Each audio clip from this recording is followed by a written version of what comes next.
The Republican Party is in complete disarray. And it's not only Donald Trump who is seeing disaster strike before his presidency even begins. Before Mike Johnson is about to become Speaker for the second time, he is already having some worries about his position. And I don't even know if I should say that Mike Johnson is about to become Speaker for the second time because there's a bit of uncertainty there. An uncertainty that is making both Donald Trump and Mike Johnson upset because it just shows how disastrous the Republican Party is and how incapable of governing they are. And Hakeem Jeffries jumped at the opportunity to rub that in and call it out in a clip and a takedown I can't wait to check out. But before we do, if I could quickly ask you to leave a like on this video, and if you haven't already and you enjoy our channel, to hit that subscribe button. It goes a long way, and it really means the world to me. Now let's get into this interview with Hakeem Jeffries, talking about how he's not going to save Mike Johnson, and it's making him pretty upset.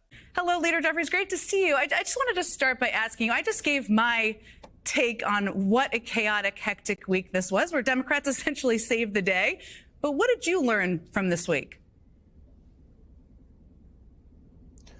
Well, it was important for the American people to see the beginnings of what is going to take place over the next 2 to 4 years, which is chaos, dysfunction, and extremism, and a Republican Party that is not really interested in helping out working class Americans, but is really determined to enact massive tax cuts for the wealthy, the well-off, and well-connected corporations. That was the centerpiece of Donald Trump and Elon Musk's demand with respect to recklessly trying to suspend the debt ceiling and secure a $4 to $5 trillion blank check. Thankfully, we stopped that from happening.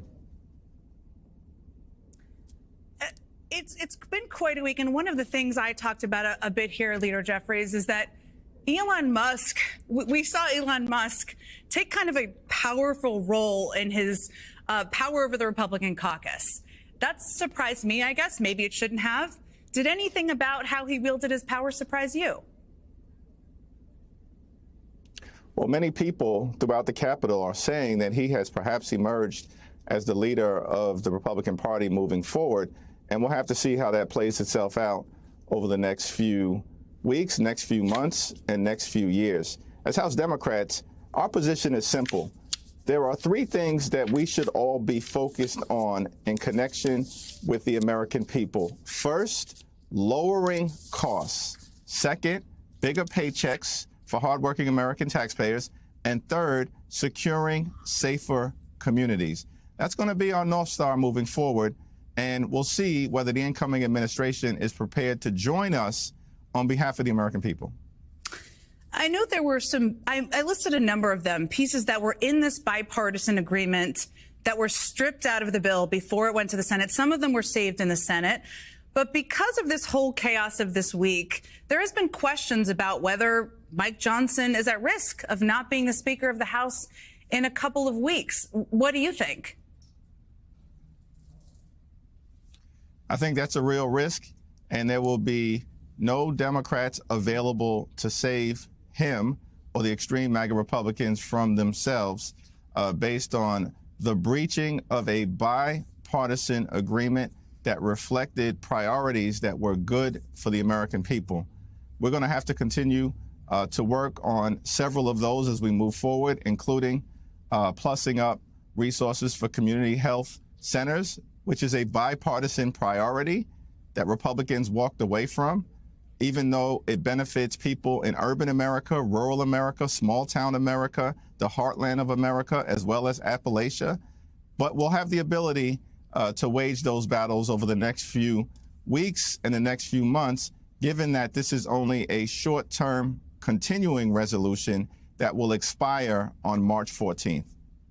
And that means that vote, just for everybody paying attention at home, is going to come up again. There's going to be a need to raise the debt limit to keep the government funding. I just listed how there were 170 Republicans, or 100 more than that, who voted for this bill, even though Trump was threatening primary opponents. Do you think, you've been through this before, you were in the minority the last time, not in as powerful a position. Do you think he's lost a hold on the caucus that he had before? That's an open question, and it will be very interesting, but that certainly is one of the narratives that perhaps has emerged over the last few days in terms of what we saw in the Congress, a willingness by some of my colleagues, including far-right extremists in the House Republican Conference, to defy Donald Trump around the debt ceiling in particular, which means that notwithstanding their plan to stick the American people with trillions of dollars of debt in order to jam tax cuts down the throats of the American people, in part by cutting Social Security and Medicare benefits, that Democrats will remain united in pushing back against that. And Donald Trump is going to have to find the votes for that reckless scheme amongst House Republicans and House Republicans alone. Is there anything from navigating being in the minority during a first term that you're applying now as leader of the caucus? It's important for us to stay calm, stay present at all times, because the margin is going to be extremely narrow during the first 100 days of the new administration. The margins will be about 217 Republicans and 215 Democrats. Even at full strength, House Republicans will be at 220, will be at 215. That's the narrowest majority of any party since 1931. And so we've got to stay calm through all of the turbulence that the Republicans are going to try to visit on the American people in order to defend hardworking American taxpayers. We have to be present and in Washington to make sure that our leverage can shine through on behalf of the American people. And we, of course, have to stay unified in fighting for the things that matter, which first and foremost is to lower costs for everyday Americans, for working class Americans, and for middle class Americans.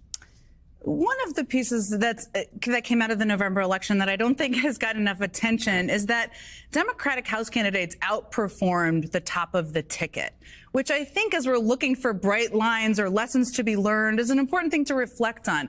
Why do you think that was? And how does that inform how you and other party leaders are thinking about the best messengers for the party moving forward?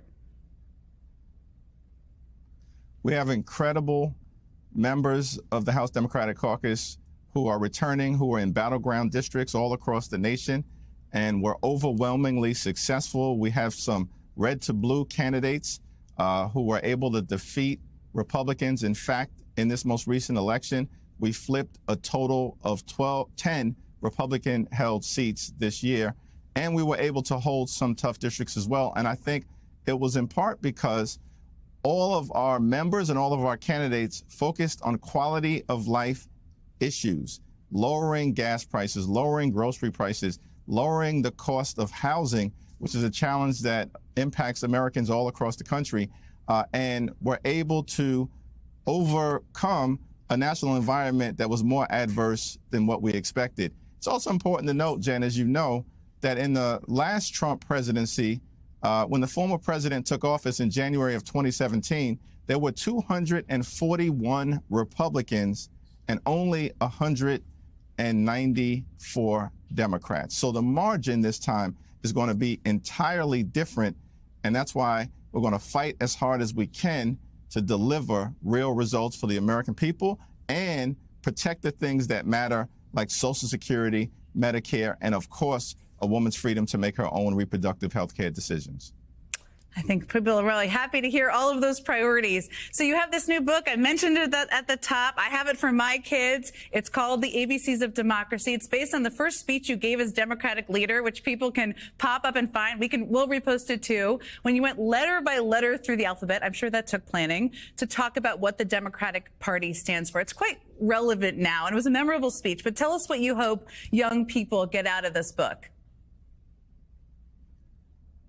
Well, it's an illustrated book for people of all ages, and certainly I'm hopeful that younger Americans will have an opportunity to process that elections come and elections go, presidents come and presidents go, but there are American values, American institutions, American ideas that have endured over a 248-year period that have made this country the greatest democracy in the history of the world. I was in part inspired by my younger days growing up on Schoolhouse Rock, and just thought that these are principles that we have to continue to bring to life for the next generation of Americans. Averting a government shutdown was one thing. To make sure that the government is funded and people are paid through the holidays, and at some of the busiest travel time of the year, we have TSA agents, that national parks that people plan to visit are open, that VA hospitals are open during the winter. Yes, that was important. We needed to get it done.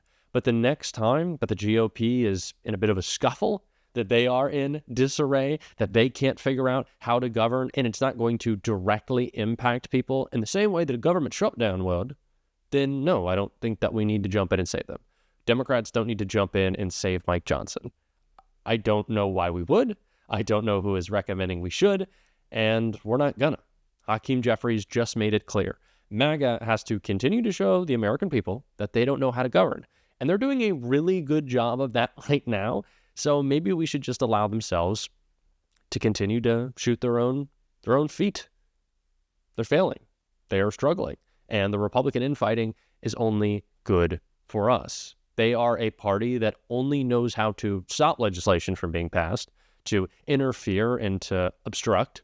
And now that they're in charge, that's all they can do to themselves. So let them continue to do it. Donald Trump promised to lower prices. Try to make it happen. You can't.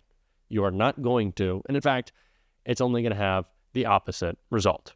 One that we will talk about every single day on this show. And if you want to support that, as always, you can hit that subscribe button. You can leave a like on this video. And if you stuck around to the end, you can drop a blue heart in the comments. And until next time, I'll see you soon.